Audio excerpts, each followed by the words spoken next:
study of Swinburne's The Coherence of Theism. So today we're going to be discussing omniscience. So our plan for today is to begin just with a very simple idea of what it means to say that a person is omniscient at a time. And this is the idea that a person's omniscient at a time if and only if this person knows all true propositions. And so what we want to do is we want to fill this out. We want to understand some of the challenges to this account of omniscience, and then discuss the relationship between omniscience and human freedom.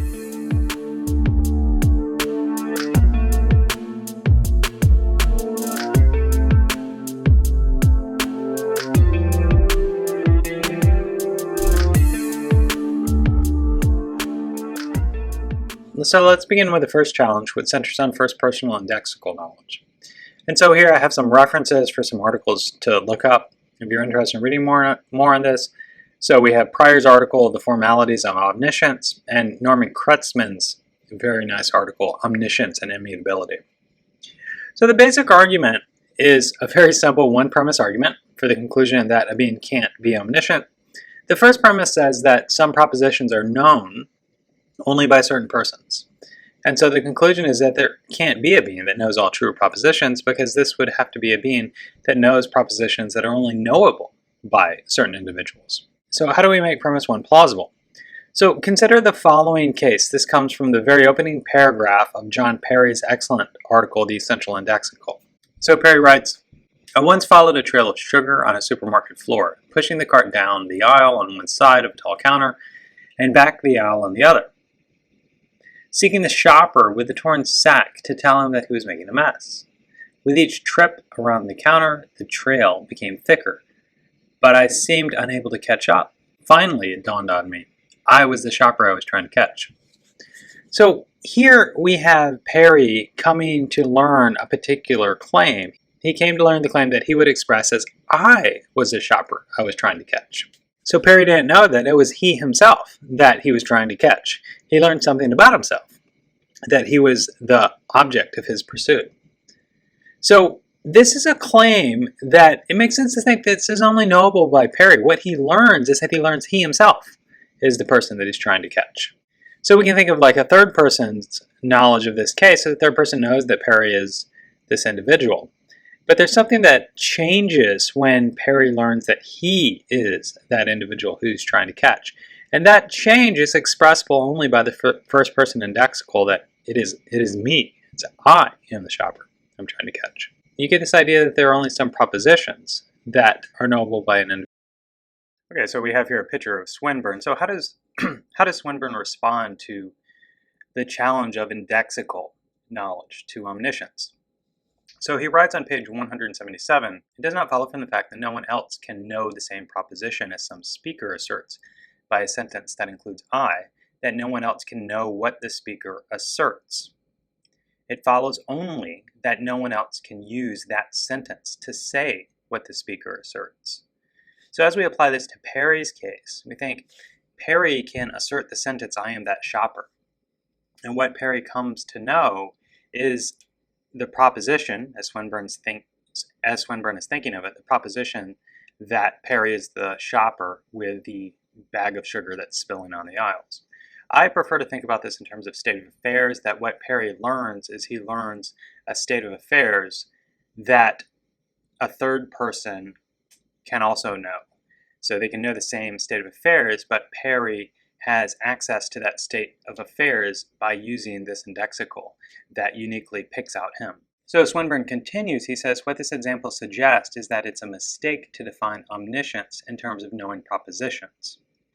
It cannot be the mere inability to use the same or synonymous words as some human speaker to express his knowledge that would make some other person not omniscient. The way I think about what Swinburne is doing here is I think that, the issues raised by the use of indexical expressions like I and me are issues having to do with a particular kind of content, a particular kind of meaning, where the user of the term, for example, if I say I am seated, I have a unique way of picking out that fact using this indexical expression. That's a feature of meaning, but there's a more coarse-grained notion of a state of affairs that it's the same state of affairs that I latch onto when I assert I am seated as when someone else observing me seated says that Dr. Poston is seated. So I'm on board here with Swinburne that I don't think this is a problem for omniscience. So Swinburne then formulates a second account of omniscience. He says a person is omniscient at time t, if and only if at t he knows of any proposition that is true, that it is true. Again, I prefer to think about this in terms of state of affairs. A person is omniscient at a time t, if and only if at t he knows of any true state of affairs that it's true. Okay, so let's continue to develop this response that indexical knowledge isn't a problem for omniscience. So Swinburne considers a thought experiment involving a qualitatively identical person to himself. So this should harken back to our discussion on Hexaides, on the idea that personal identity is primitive, that it's possible that there's another individual, another distinct individual that has all the same monadic and relational properties as you do, but it's a distinct person. And so in this case, it's an interesting case to think about because Swinburne has a way of coming to know that he is this individual by using first person personal pronoun I, this indexical. So Swinburne writes, I cannot see any logical possibility in the suggestion that there could be a person of a different kind from humans who could know the existence between me existing and this qualitatively similar person existing, and so know me as well as I know myself, but not in the way I know myself, by experiencing my experiences. So Swinburne is thinking here that there's no logical impossibility that there's an omniscient being that would know these two individuals, know that they're different, and so on. And then he continues, he says, and if that is logically possible, then the creator can know of that proposition expressed by Jones, I am ill, that it is true, since he can know what any sentence that expresses it means, and know to what Jones is referring by I, and so know that the proposition that Jones is expressing is true, although of course he would not know that proposition. So what we see here is that, again, this issue of indexical knowledge, while interesting for a theory of content and interesting in that it provides a unique way for an individual to refer to themselves, it's not a challenge to omniscience, because the intuitive notion of omniscience, someone that knows of every true state of affairs that it's true, isn't threatened by unique ways we have of referring to ourselves. So then Swinburne continues to discuss temporal and dexical knowledge. So this is kind of knowledge that we say it is now September 23rd. And here the issue is, what's the significance of now? Does it pick out that this date, November 23rd, has the contingent property of being now? The issue here is related to issues relating to God's relation to time. Is God outside of time or is God inside of time? The traditional understanding, or probably a better way to put that, is that the majority understanding of God's relation to time comes from Boethius, and this is the conception that God is somewhat like a general sitting above a mountain and looking out at the entire battle going on in the valley, and so can see all points of the battle all at once. This is to suggest that God is outside of time, looking down, and he sees everything occurring, we might say, at once. Now, if God is outside of time, then it's difficult to conceive of how God can know that it is now September 23rd. I mean, God will be looking down, God will be looking and see that September 23rd is the day after September 22nd, and the day before, September 24th, and of course know of every true state of affairs that it happens on September 23rd, but will not be able to know that it is now September 23rd. This is also tied up with issues how to think about periods of time. What is it for a period of time to be the period it is? What is the essence of a particular period that makes it different from other periods? So one account that Swinburne discusses, most periods of time are the period they are in virtue of their temporal relations to other periods. So for example, in the example that we were using earlier, September 23rd is the day it is because it comes after September 22nd and it comes before September 23rd. So the idea here is that periods of time are individuated in virtue of their relations to other periods of time. The alternative account of the essence of the period of time is that it is what it is in virtue of something intrinsic to it, other than the events that are happening at it. So for example, we can pick out this particular day as being now. This is a property that this date has that isn't related to events that happened before or after it. So I want to put that view out there, these two different views of the nature of time, what it is for the period of time to be the period it is. We will come back to this in some lectures later on. Okay, so what's the upshot of the discussion? The basic idea is that this isn't a problem for omniscience. The way I'm putting it is that God can know all true state of affairs, even though there are ways we have of picking out ourselves that only we can know, like John Perry's example. This is an interesting issue for your theory of content, how you understand certain kinds of meanings, but it's not a problem for thinking about the true states of affairs that somehow or another are inaccessible to what would be an omniscient being. Swinburne notes, interestingly, that all indexicals can be analyzed in terms of two fundamental indexicals, I and now. That's really interesting. And so he thinks that the same pattern of argument, showing that there's not a problem with either first-person indexicals or temporal indexicals, can be used to show that there's no challenge here from indexical knowledge to omniscience. So then you get just the account of omniscience that he's working with, that S is omniscient at a time t, if and only if S knows at t of all true propositions that they are true. And my preferred way of saying it, S knows at t of every true state of affairs that it's true.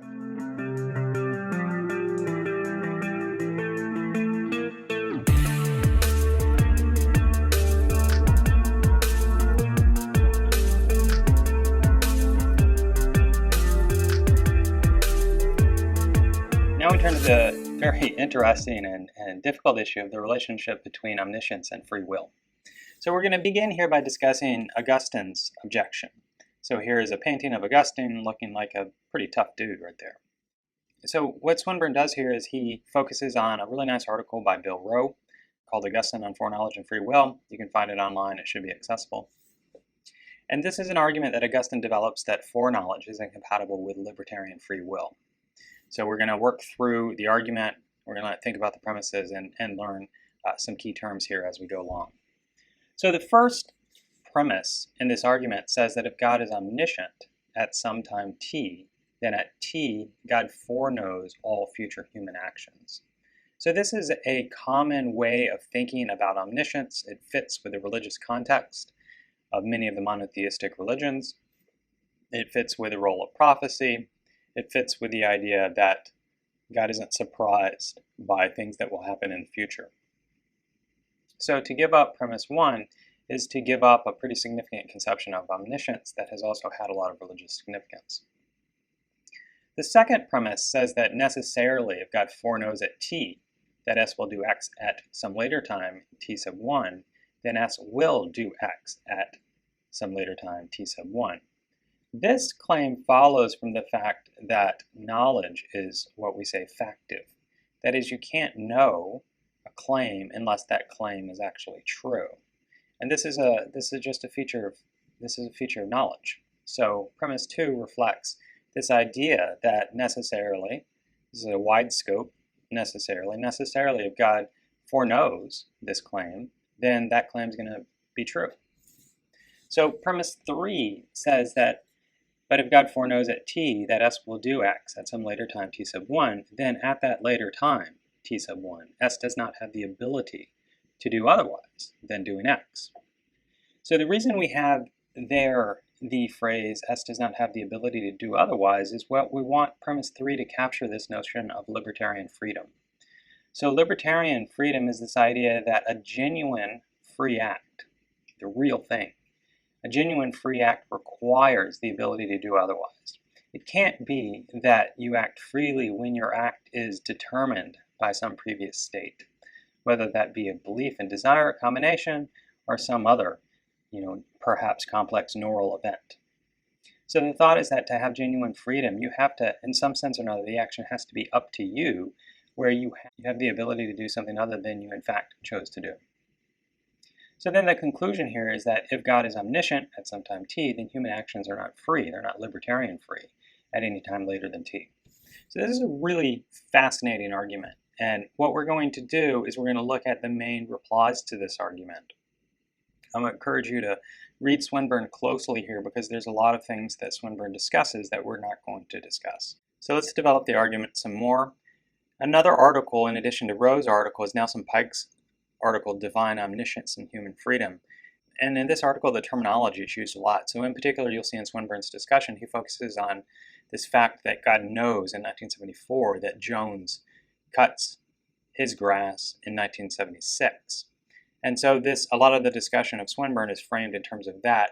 I will keep the terminology in the argument that I gave on the previous slide. So some key terms here, we talked about libertarian free will. Free action requires the ability to do otherwise. There's a contrary view about free will known as compatibilism. Compatibilism thinks that free will is compatible with the action being determined. Free action doesn't require the ability to do otherwise, but free action only requires the right kind of cause. So compatibilism comes in a lot of different forms. It was originally developed by Hobbes and Hume.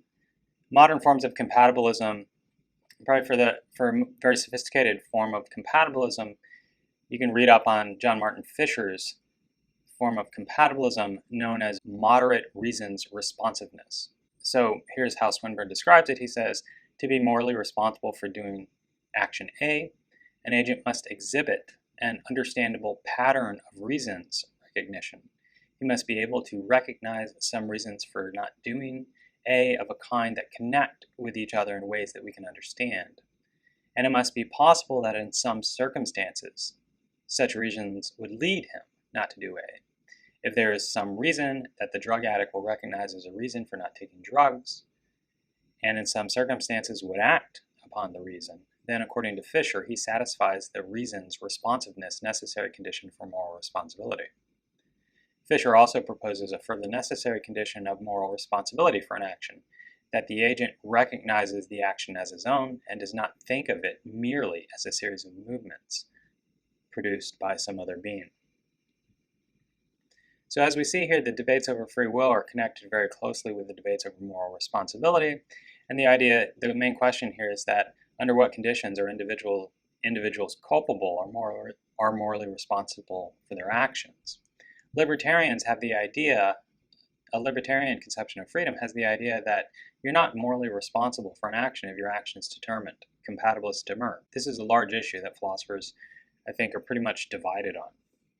In philosophy of religion, my sense is that there tends to be more libertarians. And one of the reasons here is a theoretical reason that it becomes much more difficult to position yourself with respect to the problem of evil if you have a compatibilist view of human freedom. Because then the issue is going to be, well, if compatibilism is true and free will is compatible with being determined and moral responsibility is compatible with certain kinds of determination, then what prevents an omnipotent being from bringing about people who, in a sense, always freely choose to do good? In which case there would be much less moral evil, perhaps no moral evil at all. So we're going to get into some of those issues when we're discussing the second book of Swinburne's trilogy. Okay, so we're going to look at the first response to Augustine's argument, and this is the Alchemist Response. It's based on William of Ockham, a medieval philosopher. William of Ockham lived from 1287 to 1347. He, along with Thomas Aquinas and John Duns Scotus, are among the most prominent figures in the history of philosophy during what are known as the High Middle Ages. He's probably best known today for his espousal of metaphysical nominalism. He's known for the methodological principle Occam's razor.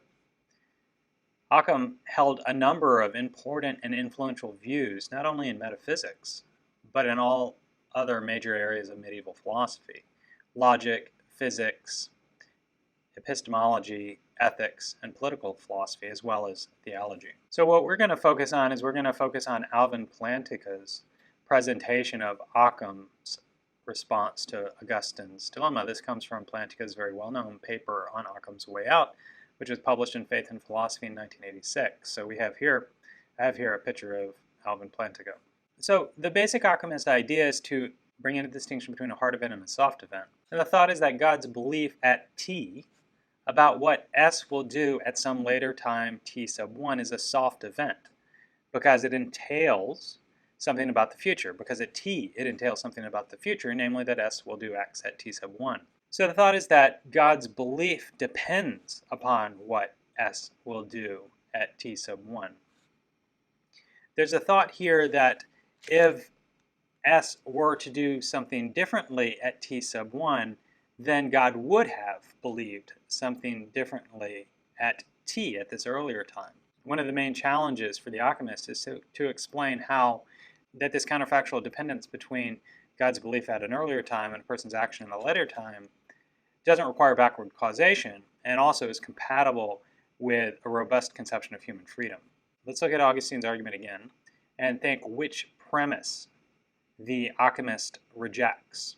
The Alchemist is not going to reject premise 1, God's omniscient at some time, then God can foreknow all future human actions. Premise 2, necessarily if God foreknows at t, what S is going to do that at t, that S will do X at some later time t sub 1, then S will do that at some later time. That's fine. Premise 3 says, but if God foreknows at t that S will do X at t sub 1, then at t sub 1, S does not have the ability to do otherwise than doing X. Now this is the premise that the Alchemist rejects. Again, the Alchemist thinks that S still does have the ability to do otherwise, but that S isn't going to exercise this ability. But if he were to have exercised that ability, then God would have believed something differently at an earlier time, and that's enough to satisfy the idea that S has the ability to do otherwise, which is required for libertarian freedom. As I said, this is a huge discussion. Read Flanagan's essay on Occam's Way Out. So a different response is the open theist response. Open theism is a relatively new view. It's a view that a lot of younger philosophers who work in philosophy of religion hold. So the idea is that propositions about future events are neither true nor false. Famously or infamously, depending on how you look at it, Aristotle held this view. So Aristotle thought that the sentence, either there will be a sea battle tomorrow or there will not be a sea battle tomorrow, is true, even though neither disjunct is true. Today, it's not true, not false, that there will be a sea battle tomorrow. And it's neither true nor false that there will not be a sea battle tomorrow. Events about the future are open. So if you buy the open theist response, then what you do is reject premise 1, that if God is omniscient at some time t, then at t God foreknows all human actions. God foreknows all future human actions. And what we saw is that this has significant religious cost. It has been a key component of monotheistic conceptions of God that God's knowledge extends into the future. This allows God to prophesy about what will happen in the future. Another problem for open theism is that we can have knowledge about what people will do in the future. So I like dark chocolate. If you give me dark chocolate, I'm going to eat it. Now you might think that, I freely eat the dark chocolate. And so this is a problem for the open theist because it does seem like there are some states of affairs about the future that have a truth value and that we can know their truth value. A third response to Augustine's argument is known as the Mulinist Response. It's based upon Louis de Molina's philosophy. So Molina was a Spanish Jesuit priest and scholastic. He was a staunch defender of free will and the controversy over human liberty and God's grace. His theology is known as Molinism. So Molinism is conjoined with a libertarian conception of human freedom. So according to Molina, we can distinguish between stages in God's knowledge. So God has natural knowledge, and then he has what Molina calls middle knowledge. God's natural knowledge consists of knowledge of all metaphysical possibilities, all possible natures, all possible substances, all possible causal powers of substances. And so for each of those, for each circumstances in which God could put substances with various causal powers, God knows what they would do insofar as that is causally necessitated by their natures. Insofar, given those circumstances and given the causal powers that substances have, it's causally necessitated what they're going to do. So an example here would be, God's going to know the causal powers of a bowling ball and what would happen in a circumstance on Earth where you drop a bowling ball from a height of, say, 32 feet. In addition to God's natural knowledge, Molina thinks that God has middle knowledge, which consists of knowledge of what substances with free will would in fact choose in each of the circumstances in which, if God were to create them, they would be placed. So these facts about what creatures will freely do are called counterfactuals of creaturely freedom. And so the thought is that God can know everything. God can have systematic physical knowledge, natural knowledge about the world. But just given that knowledge, he doesn't know what creatures will freely do. But his middle knowledge, this other bit of knowledge, is knowledge about what people will freely do in various circumstances. And so the thought here is that, again, premise 3 of the argument is false, that if God foreknows at t that S will do X at t sub 1 at this later time, then at that later time, t sub 1, S does not have the ability to do otherwise. The Mulinist thinks that it's a genuine exercise of libertarian freedom that God knows, and that some sense or another the creature still has the ability to do otherwise. What God knows are these special counterfactuals of creaturely freedom about what a person would freely do in a particular circumstance, where that's not necessitated by their causal nature. That's an exercise of their free will.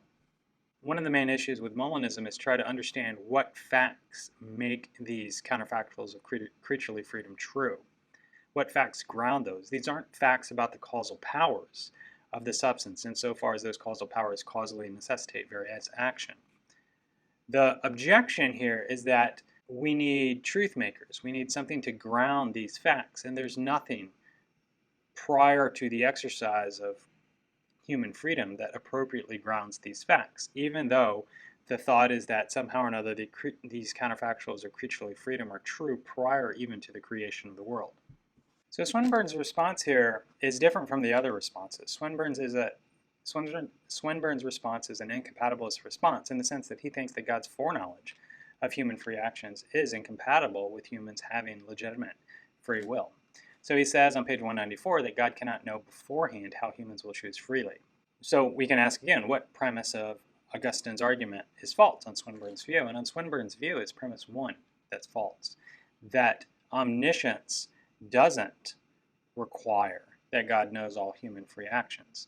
Now, Swinburne's view here is different from the open theist view. So Swinburne's view is compatible with the idea that statements about future events have truth values. But he just thinks that in the case of omniscience, it's not required for an omnipotent being that this being knows what humans will do before they actually do those actions.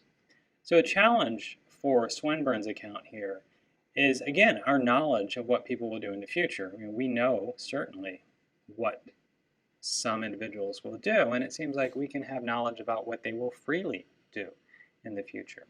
Again, to use the example of dark chocolate, if you give me a bar of dark chocolate, I will choose freely to eat that dark chocolate. There's a sense in which the choice is up to me. I can certainly choose not to eat it, but I'm not going to do it. I'm going to eat the dark chocolate. And so, this is something that you can know. And so Swinburne thinks that Swinburne's view here is that insofar as anyone knows that fact about me in the future, that my action isn't free. So this is a huge issue of debate with human freedom. Swinburne talks about this some more in his book, Responsibility and Atonement. So if you're interested in that, I encourage you to go check out that book. Okay, so next up, we're going to be discussing perfect goodness and a source of moral obligation.